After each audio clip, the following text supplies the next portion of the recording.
स्वागत है आपके अपने YouTube चैनल महाअध्ययन में। वीडियो को लाइक करें और अगर अभी तक चैनल को सब्सक्राइब नहीं किया है तो जल्दी से कर दीजिए। आज हम करने जा रहे हैं हमारी 7वीं की कक्षाओं के लिए हिंदी की वर्कशीट नंबर 26 और तारीख है 24 दिसंबर।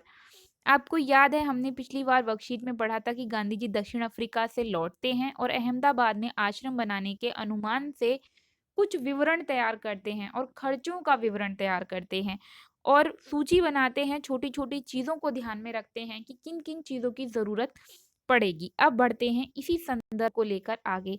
गांधी जी लिखते हैं, मेरे अनुमान से इन सब पर कुल ₹5 खर्च आएगा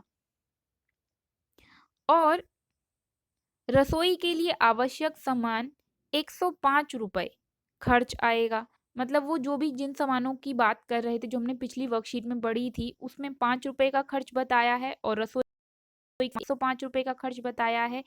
साथ में स्टेशन दूर होगा तो सामान और मेहमानों को लाने के लिए एक बैलगाड़ी का भी खर्च है। मैं खाने का खर्च ₹10 मासिक प्रति व्यक्ति लगाता हूँ, यानी हर एक व्यक्ति पर 1 महीने का खर्च रसोई का यानी कि खाने का खर्च ₹10 होगा। मैं नहीं समझता कि हम यह खर्च पहले वर्ष में निकाल सकेंगे। महात्मा गांधी जी को लग रहा है कि हम पहले वर्ष ये खर्चा कहाँ से पूरा करेंगे?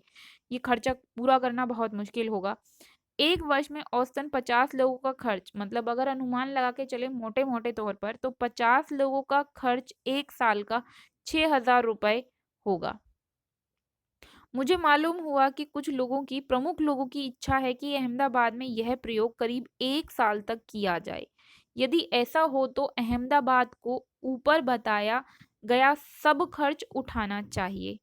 तो और साथ में मेरी माँग तो ये भी है कि अगर अहमदाबाद मुझे पूरी ज़मीन और मकान सभी दे दे तो बाकी खर्च मैं कहीं और से जुटा लूँगा। मतलब ये सब चीज़ें अहमदाबाद की तरफ से उन्हें मिल जाएँ तो बाकी खर्चे को वो उठा लेंगे।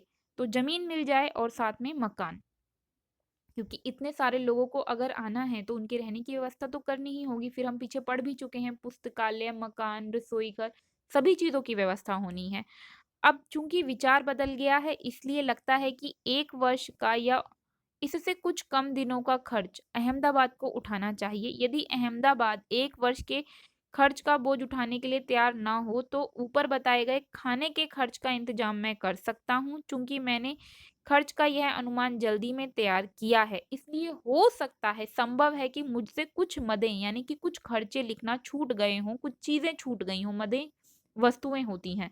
इसके अतिरिक्त खाने के खर्च के सिवा मुझे स्थानीय स्थितियों की जानकारी नहीं है, तो हो सकता है कुछ और तरह के खर्चे भी हों, जिनका जो यहाँ पर लिखे ना गए हों। इसलिए मेरे अनुमान में भूलें भी हो सकती हैं।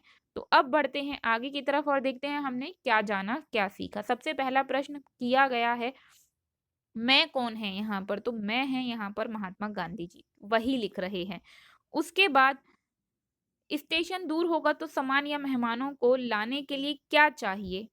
तो सामान्य मेहमानों को लाने के लिए बैलगाड़ी की आवश्यकता होगी। उसके बाद लोगों की इच्छा के अनुसार अहमदाबाद में यह प्रयोग कितने वर्ष तक किया जाए? तो ये प्रयोग किया जाए 10 वर्ष तक, लोगों की ऐसी इच्छा है।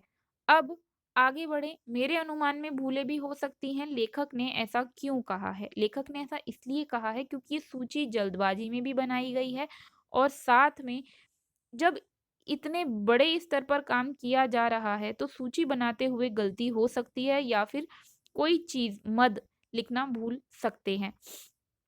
अब यहाँ पर लिखा है कि छोटे-मोटे काम जैसे पुताई करना, दूध दुहना, खाद बुनना, ऐसी बहुत सारी चीज़ें हैं जो आप सीखना चाहते हैं और सीख नहीं पाते हैं और इसके अलग-अलग कारण होंगे। तो आपको उन कामों की सूची बनानी है जिन्हें आप सीखना चाहते हैं।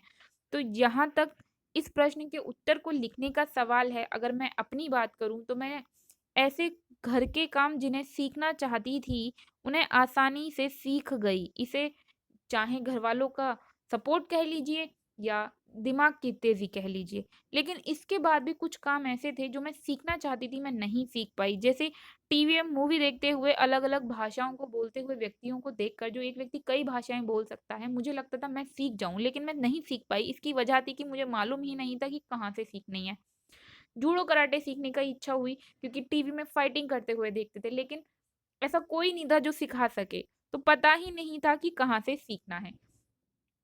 तो ये मैंने आपको उदाहरण दिया है कि इस तरह से ऐसी बहुत सारी चीज़ें होंगी जो आपको लगता होगा ये मुझे आनी चाहिए। जैसे कई बार मम्मी स्वेटर बुनती हैं और वो हमें नहीं आता है तो मन में ख़्याल आ सकता है कि ये हमें आए। या आपने किसी को लकड़ी का काम करते हुए देखा, आपके मन में ख़्याल आया कि हमें आ जाए।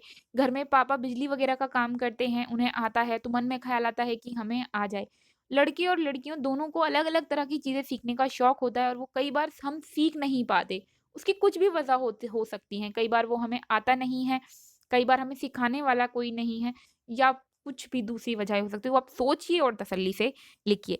तो ये थी हमारी आज की वर्कशीट महाअध्ययन की तरफ से। मैं उम्मीद करती हूँ कि इससे आपको आपका काम करने में मदद मिलेगी। मेरे प्यारे विद्यार्थियों, अगर आप चाहते हैं महाअध्ययन इसी तरह आपके लिए वीडियोज़ लाता रहे और आपको आपके क्वेश्चंस के आंसर आसानी से मिल जाएँ, तो ज़रूरी है आपका चैनल चलता रहे। उसके लिए ज़रूरी है कि आपका चैनल चलता रहे। उसके लिए ज़रूरी है आपके लाइक, शेयर्स और सब्सक्राइबर्स का चैनल पर बढ़ना। तो फटाफट से वीडियो को लाइक कर दीजिए, हो सके तो शेयर भी कीजिए। साथ में अगर आपने अभी तक चैनल को सब्सक्राइब नहीं किया है तो कर दीजिए। आपकी वीडियो के ठीक नीचे रेड कलर से लिखा हुआ है सब्सक्राइब, क्लिक कर दीजिए। क्लिक करते ही कलर हो जाएगा चेंज और अब वहाँ लिखा होगा सब्सक्राइब। फिर मिलते हैं ऐसे ही वीडियोज़ के साथ, तब तक के लिए स्वस्थ रहें, खुश रहें। नमस्कार और धन्यवाद।